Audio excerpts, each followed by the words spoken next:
Pak De, kan tadi dibilang bahwa media massa itu bagian salah satu dari pilar penting buat demokrasi.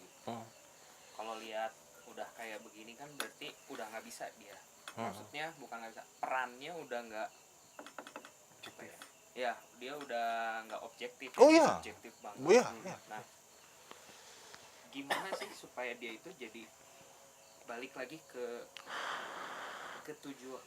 fungsi dia di awal gitu. Sedangkan kan kalau bilang tadi di luar negeri seenggaknya governmentnya kuat, strong, ngasih peraturannya ada jelas aturan-aturannya. Sedangkan kalau di kita kan yang kemarin sering diangkat tuh kebebasan buat berpendapat. Yang mereka angkat kebebasan berpendapat. Bahkan yang tahun kemarin beberapa tahun lalu juga rame yang jadi sosial media gitu tuh. Kebebasan untuk mendapatkan informasi gitu.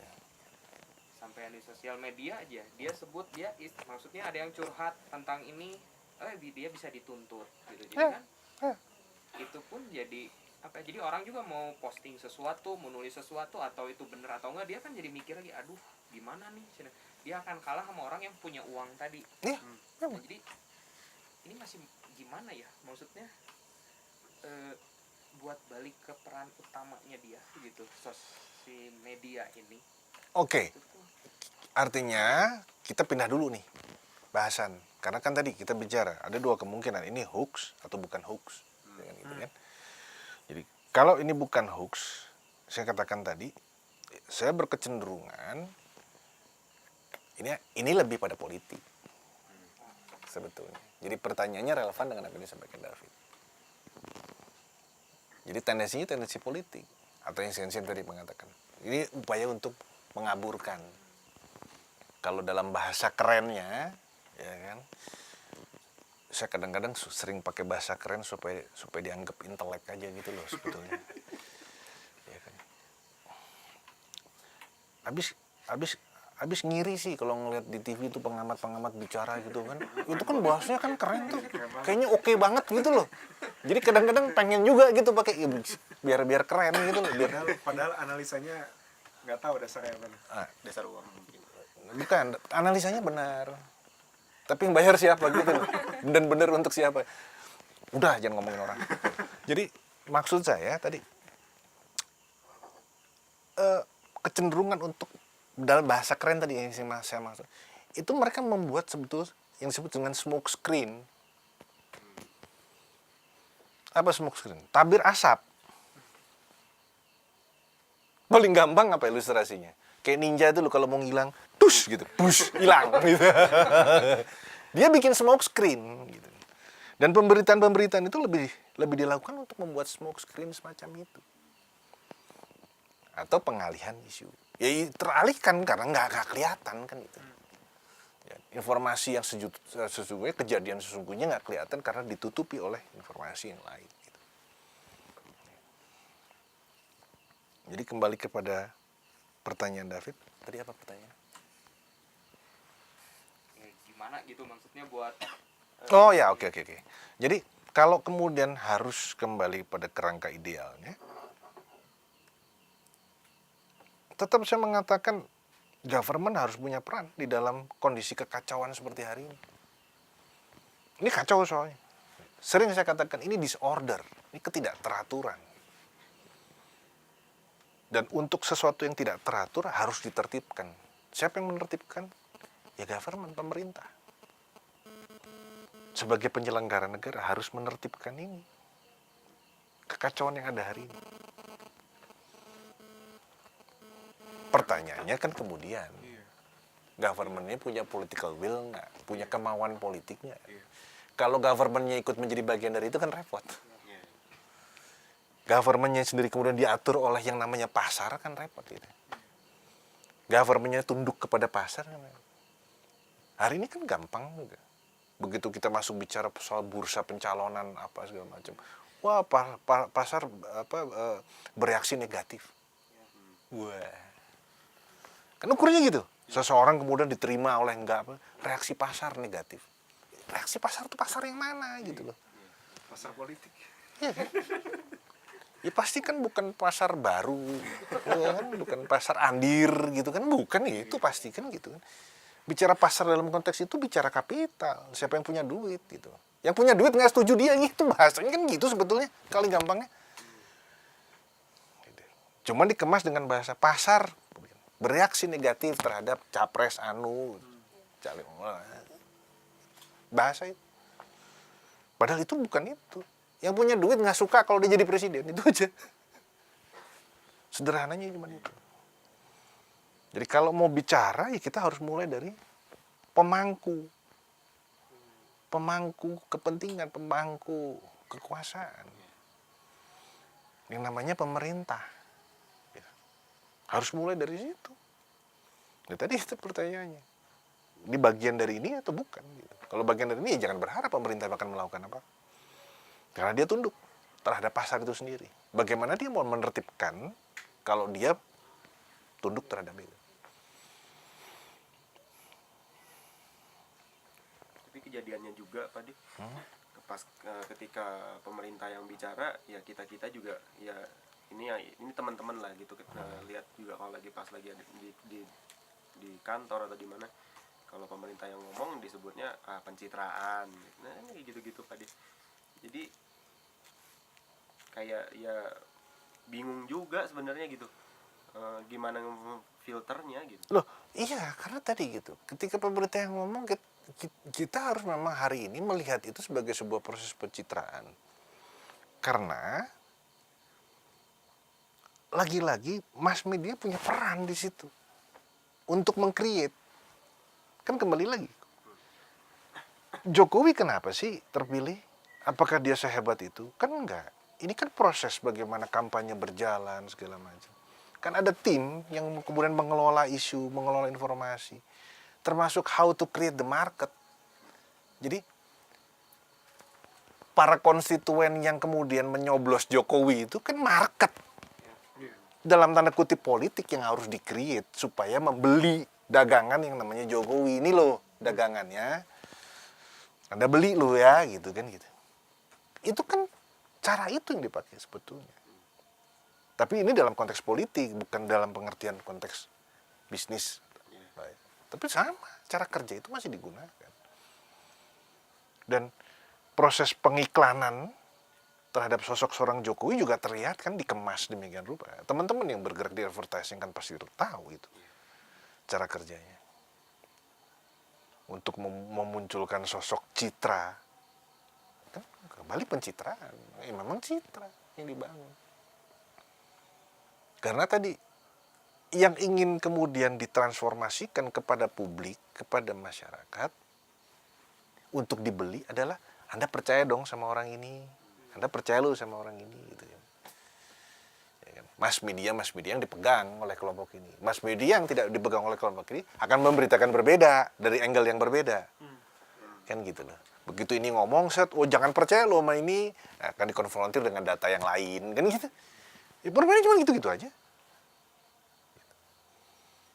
Jadi semua sedang berebut pasar politik, konstituen. Untuk yang satu percaya dengan si A, yang satu percaya dengan si B, yang B tidak percaya dengan A, yang A tidak percaya dengan B, terus aja begitu kan gitu.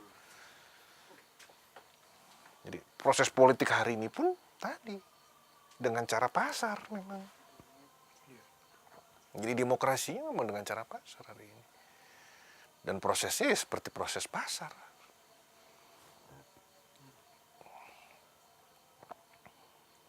Menarik. Itu yang kemarin sempat saya dengar juga, itu yang ngerjain kampanye Jokowi itu dapat citra pariwara loh kan. Ya iyalah, haruslah. Sukses gitu. Ya haruslah. Itu jor-joran mereka kan dulu kan Jokowi kalah jauh gitu. Setelah mereka pegang, mereka bikin campaign terakhir dulu. Apa itu, sampai ada videonya segala macam itu.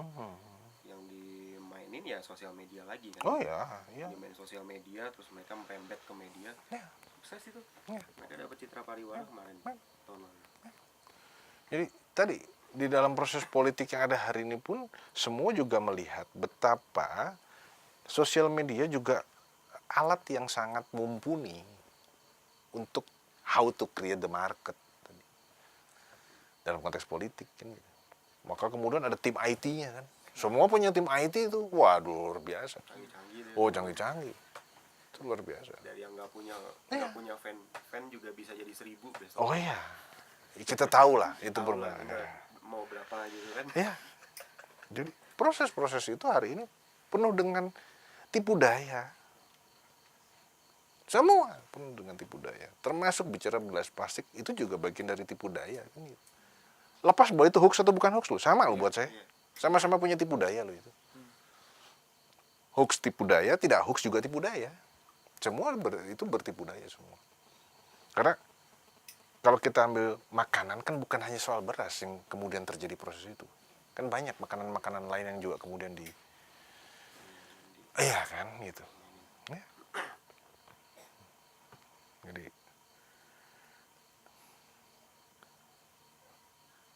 ya ini gelombang ketiga istilahnya, third wave, gelombang revolusi ketiga dalam bahasa mereka gitu, untuk mengatakan sudah masuk pada revolusi informasi itu kan. Ini hasilnya gitu. Apalagi kemudian diperhebat ya, dengan supply device, gadget, Iya. sehingga orang lebih kemudian cepat terinformasi kan. Langsung direct. Oh direct, langsung. Jadi sebenarnya seharusnya pemerintah itu bagaimana bersikap menanggapi hal ini? Karena kalau masalah informasi undang-undang ada, sudah dibuat, Ada undang-undang IT juga kan. undang-undangnya ada. Ada komisi pengawas. Tapi sepertinya jadi kayak juga blur gitu kan, kayak ya gak sih kan, Iya. kayak nggak berfungsi juga gitu.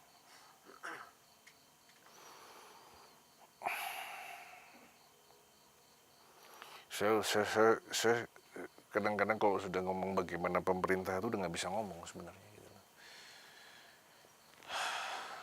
Karena kalau kemudian bicara tentang bagaimana yang seharusnya, sementara saya melihat potret pemerintah hari ini, ya percuma juga, mereka tidak akan mau bisa melakukan itu gitu. Jadi persoalannya bagaimana dengan pemerintah hari ini, apa yang harus dilakukan oleh pemerintah hari ini.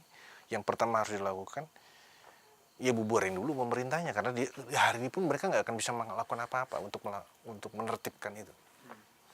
Yang saya katakan disorder tadi, kekacauan tadi, mereka tidak punya kapasitas untuk melakukan itu, tidak punya kemampuan. Jadi sulit saya bicara tentang bagaimana sih harusnya. Pun kalau saya ngomong itu, nggak kok mereka bisa melakukan itu gitu.